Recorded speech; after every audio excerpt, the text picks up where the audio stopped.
During Reconstruction, the period after the Civil War, when the South reorganized its political and social economic systems to account for the end of slavery, federal troops occupied the South.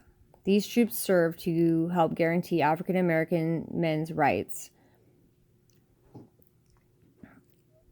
The Republican-controlled federal government would only end the military occupation when the states rewrote their constitutions to recognize the citizenship and the voting rights of newly freed men.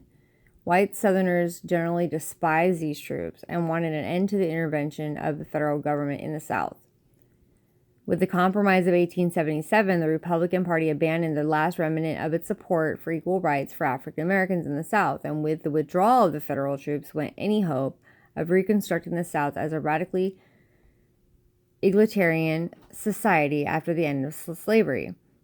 After Reconstruction, the South was left to manage itself, and the support and protection for free slaves was no more. The same rights that were given to slaves as citizens of the United States were taken away by the states who passed laws called Jim Crow laws.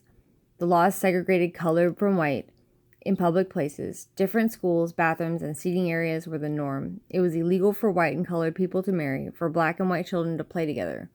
Contracts were even created to prevent the sale of houses in white neighborhoods to black families. Even though slavery had ended, the oppression had continued for African Americans. Segregation was actually ruled by the Supreme Court to be constitutional. Even though the campaign for segregation was separate but equal, white facilities were often far better than those provided for blacks. Many lived in poverty and were offered little opportunity to improve their own situations.